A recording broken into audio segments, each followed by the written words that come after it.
lot. What will be your take as regards the agricultural sector as we project towards 2024, the agricultural sector, the health sector, and also internal security, which is very key. We heard that the Nigerian army has just 50,000 of its, soldiers on the ground. What can we do to improve internal security, the agricultural sector, and also looking at the health sector? We suffered brain drain in terms of best hands leaving the country. Thank you very much for the question. When you want to look at the Nigeria's agricultural sector, you need to look at how is our production level. Nigeria depends on peasant farmers because we are not into industrial farming. Even the mechanized farming is nothing to write home about. So most of the food that we consume in the country comes from peasant farmers. And these peasant farmers, they are in the rural areas. And they use their cutlasses and their hoes to till the ground. And you know what that could do, and if you look at those who are into farming, the age range of those who are into farming, they have become so old. The young men are not interested in farming because perhaps it's not attractive in terms of returns. And now you are now having the issue of herders farmers crisis. I just published an article, and that article look at herders farmers crisis, and from there you can see that could bring about food insecurity in the country, especially if you look at the belt where you're having that crisis, the Benue, Nasarawa, Taraba, Plateau, the North Central, which is the food production belt of the country, is being ravaged by this crisis. Farmers are not going to farm. They are in IDP camps. Even those who have cultivated the fear of killing or one thing or the other, prevent them from harvesting. And if they don't do this, there will be no food. That is why you see prices of food items are going up in the country. It's not rocket science. So insecurity, especially the farmer sector crisis, is contributing significantly to food insecurity in the country.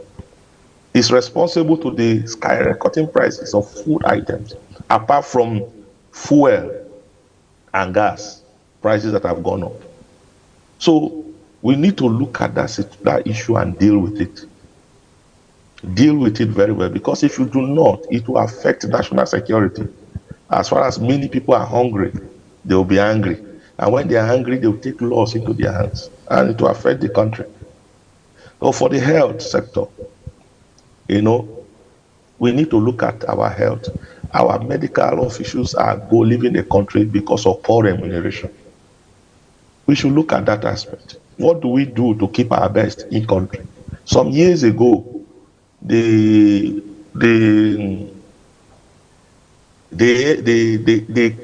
king of Saudi Arabia and his family visited the University of Ibadan Teaching Hospital for treatment because of the quality of healthcare that Nigeria had at that time. But such situation, we don't have it again. Instead, Nigerians are the one going there for treatment. And the irony is that when you go outside the country for any form of medical treatment, you'll be surprised that those who will be attending to you are Nigerians, either the nurses or the doctors. So we need to create that environment that will allow our best to remain in country, to be able to help the country. Recently, the president made an appeal to them to come back home. But an ordinary appeal cannot bring them back.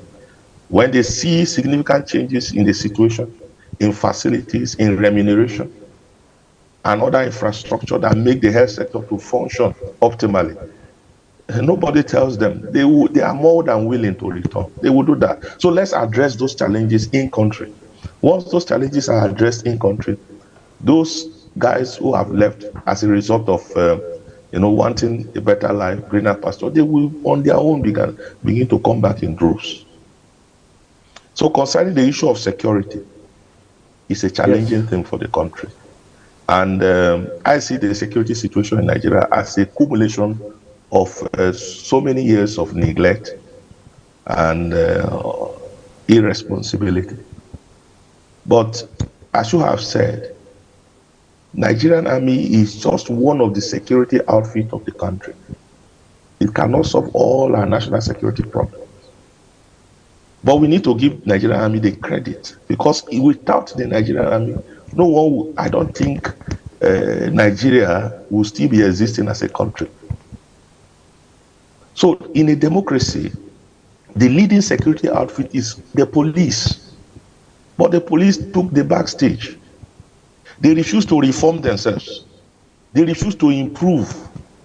They refuse to equip them. You know, some of them, they have some equipment. Is it fair to say the police? Is it fair to say the police refuse to improve themselves, reform, and equip themselves? If we cast our mind back to the fact that during the military rule, that gave the army some bit of edge, and since then the police have been put at the backstage, because even when service chiefs are called upon, you tend to see the chief of army staff seem to be leading, the movement. Wouldn't you say it's down to the military rule that has made that happen? No, it's a wrong information. It's a wrong information. You know, we know we had a military rule for a while.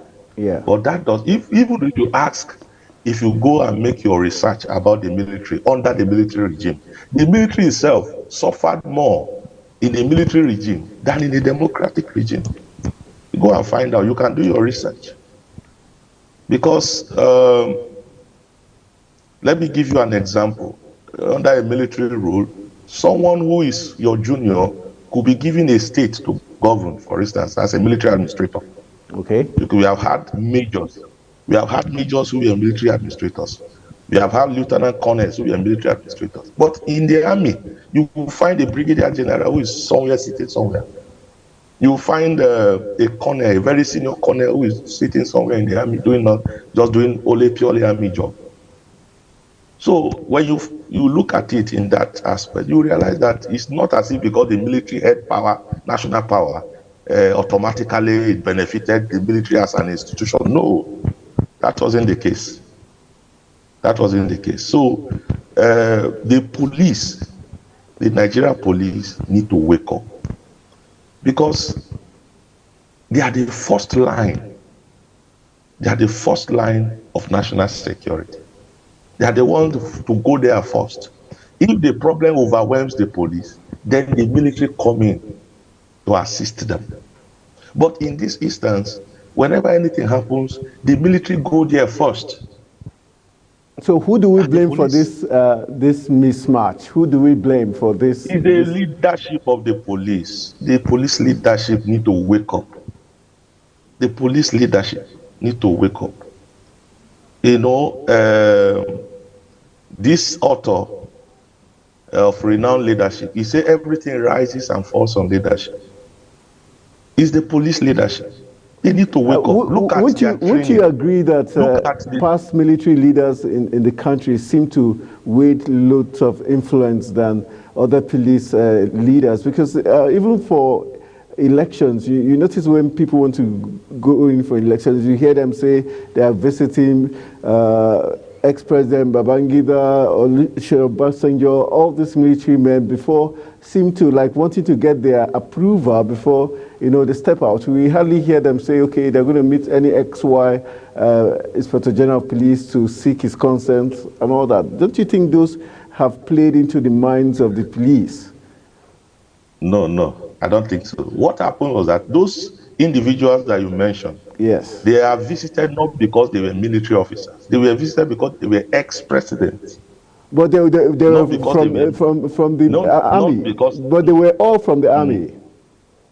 No, they were. We had police who were governors of state now. They were not presidents.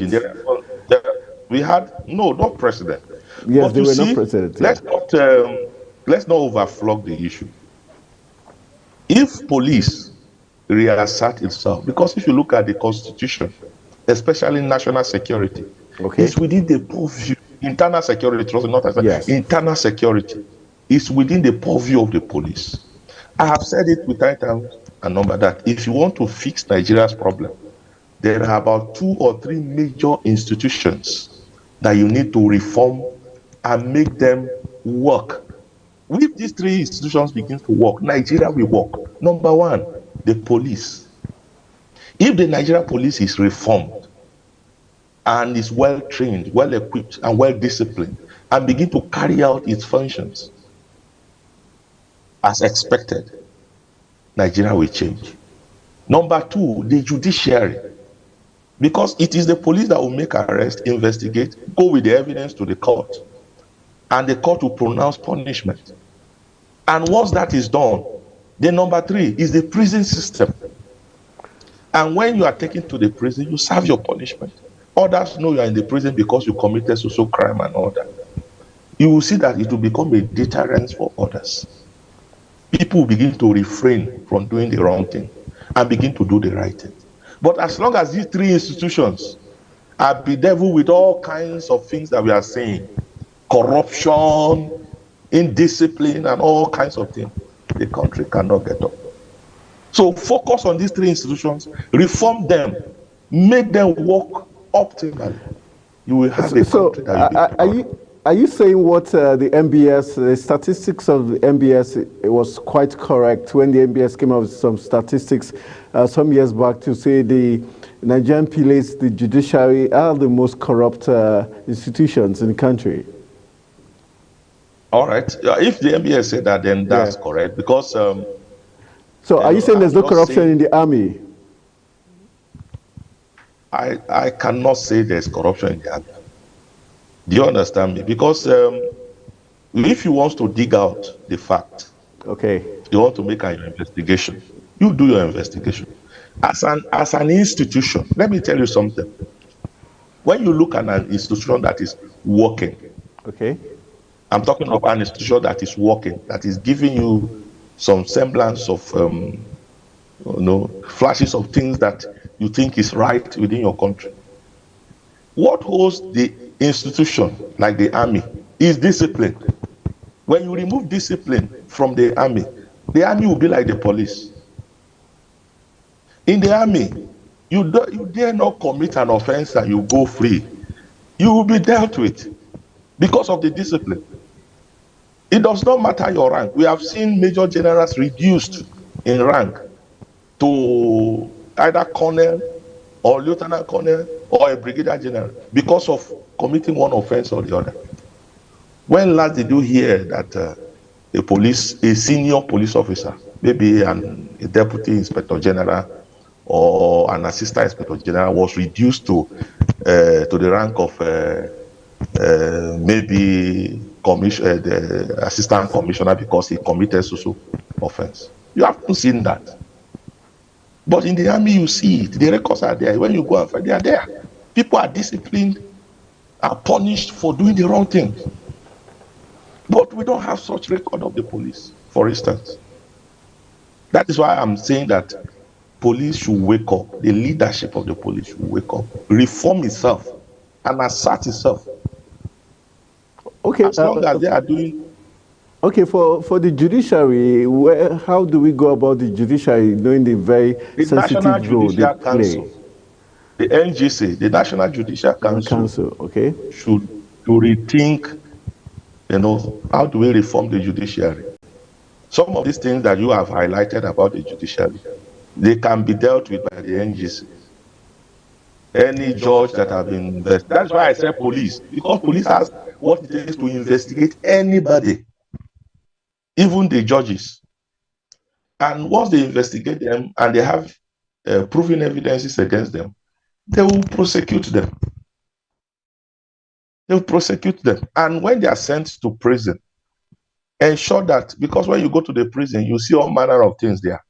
There are allegations that some people go there, they don't stay there because they give them money and go back to their house. Anytime they want to take them to court, they bring them, they come back. And so address all these things.